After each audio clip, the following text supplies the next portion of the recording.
Hi, this is Poonam Sharma and welcome to Sadbhavna News. केंद्रीय कृषि एवं किसान कल्याण मंत्री नरेंद्र सिंह तोमर ने मंगलवार यानी 4 अगस्त को राष्ट्रीय सहकारी विकास निगम एनसीडीसी का सहकार कॉप-ट्यूब चैनल लॉन्च किया। इस अवसर पर उन्होंने कहा कि सहकारिता हमारी संस्कृति की आत्मा है। उन्होंने सहकारिता से नई पीढ़ी के भी ज्यादा से ज्यादा लोगों के जुड़ने का आह्वान करते हुए कहा है कि नए चैनल जैसी पहले से इस दिशा में जागरूकता आएगी। सहकारिता के माध्यम से युवाओं के लिए रोजगार के अवसर भी काफी बढ़ सकेंगे। एनसीडीसी ने वन स्टॉप चैनल के रूप में इंटरनेट पर अपना ये चैनल शुरू किया है। तोमर ने राज्यों के लिए सहकारी समितियों के गठन व पंजीकरण के मार्गदर्शक वीडियो जारी कर इसकी शुरुआत की। सहकारिता क्षेत्र मुख्य रूप से कृषि से जुड़ा हुआ है, जो इस चैनल के माध्यम से और आगे बढ़ सकेगा। उन्होंने उम्मीद जताई कि नए चैनल पर सहकारिता को लेकर जागरूकता का प्रसार होगा और सहकारी समितियों के गठन के साथ ही नए प्रोजेक्ट बनाने आदि के बारे में भी मार्गदर्शन मिलेगा। चैनल पर पूरी प्रक्रिया बताए जाने से कोई धोखाधड़ी नहीं कर सकेगा। ज्यादा से ज्यादा युवा सहकारिता से जुड़ेंगे तो रोजगार का सृजन होगा और इसका लाभ कृषि एवं ग्रामीण अर्थव्यवस्था को भी मिलेगा। उन्होंने कहा कि तकनीकी के उपयोग से समय व श्रम दोनों की बचत होगी। युवाओं का आकर्षण खेती की तरफ बढ़ेगा। पढ़े लिखे युवा खेती किसानी से जुड़ेंगे तो कृषि क्षेत्र के साथ ही देश की भी तरक्की होगी। इनका उद्देश्य कृषि, बागवानी एवं संबद्ध क्षेत्र तथा कृषि बुनियादी ढांचे के विकास, लघु खाद्य उद्यमों, मूल्य श्रृंखलाओं व मत्स्य पालन एवं पशुपालन, औषधीय व हर्बल पौधों, मधुमक्खी पालन तथा ऑपरेशनल ग्रीन के विभिन्न अंगों में विविध प्रकार के संपूर्ण सुधार एवं उपाय तथा विभिन्न गतिविधियों एवं सेवाओं को मजबूत बनाना है। सुप्रभात। आज मैं आपके साथ सहकारी समिति क्या है, इसके क्या उद्देश्य होते हैं, इससे क्या फायदे हैं तथा इसके गठन व पंजीकरण की प्रक्रिया क्या है संबंधित विषयों पर बातचीत करना चाहूँगा। शुरुआत में मैं ग्रामीण इलाकों में कृषि व अन्य व्यवसाय से जुड़ी आर्थिक समस्याओं संबंधित कुछ खास पहलू व परिस्थितियों को साझा करना चाहूँगा।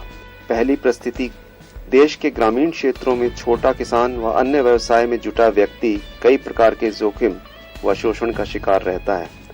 फसल की सही पैदावार के लिए किसान को धन, उर्वरक, बीज, कीटनाशक दवाइयाँ व कृषि यंत्रों इत्यादि की सही समय, सही मात्रा व सही दाम पर आवश्यकता पड़ती है। इसके साथ साथ उसे मौसम, बरसात, सूखे व अन्य प्राकृतिक आपदाओं का भी सामना करना पड़ता है। सही पैदावार का उचित मूल्य वसूल कर पाना भी छोटे कृषक के लिए एक भारी समस्या है। उसे बाजार स्थिति की जानकारी के अभाव में वह साहूकार के तुरंत पैसा लौटाने के लिए फसल को वहां नजदीक के बाजार में औने पौने दामों पर बेचना पड़ता है। मिडिलमैन भी काफी पैसा ले लेता है। दूसरी परिस्थिति, ग्राहक के रूप में भी ग्रामीण व शहरी क्षेत्रों में लोगों को कई तरह की कठिनाइयां झेलनी पड़ती हैं।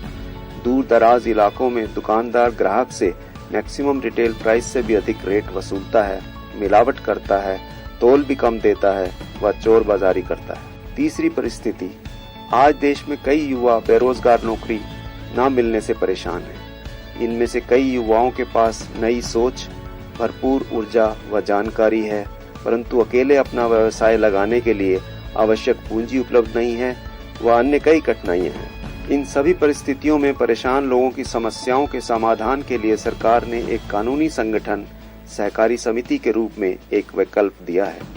सहकारी समिति का गठन किसी एक सामूहिक आर्थिक व सामाजिक हित का बचाव करने के लिए या किसी ऐसे सामूहिक हित जिस पर किसी को लूटा जा रहा है या परेशान किया जा रहा है, समाज में कई चुनौतियों का मिलकर एकजुट होकर सामना कर सकने के लिए किया जा सकता है।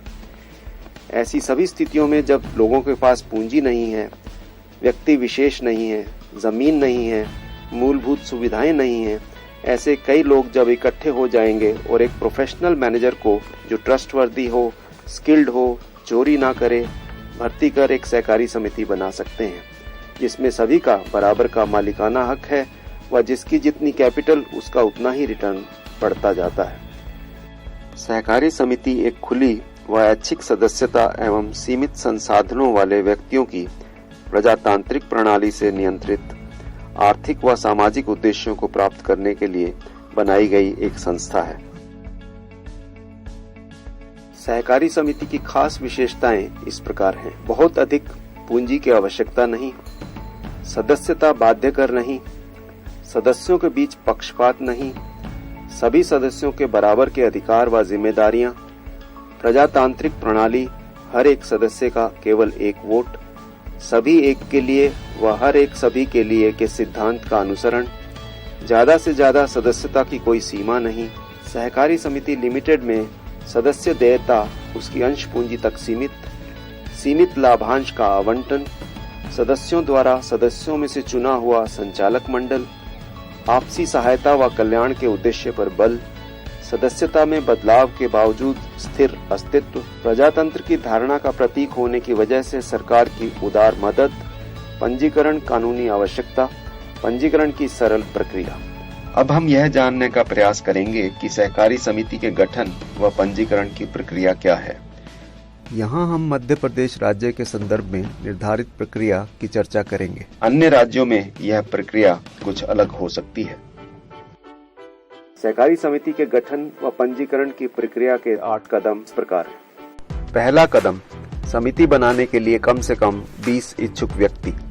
सहकारी समिति के गठन के लिए सरकारी अधिनियम के अनुसार कम से कम 20 ऐसे व्यक्ति जो सभी अलग अलग परिवार से हैं व किसी एक सामान्य आर्थिक व सामाजिक उद्देश्य की पूर्ति के लिए मिलकर काम करना चाहें का एकजुट होना आवश्यक है। दूसरा कदम, सर्वसम्मति से मुख्य प्रवर्तक का चुनाव। समिति बनाने के इच्छुक व्यक्तियों के समूह द्वारा आपसी सहमति व बहुमत से मुख्य प्रवर्तक का चुनाव किया जाता है, जो समिति के पंजीकरण तक की प्रक्रिया के लिए मुख्य भूमिका निभाता है व संबंधित प्रपत्र प्रस्तुत करता है। तीसरा कदम, प्रस्तावित सहकारी समिति के नाम का निर्णय है।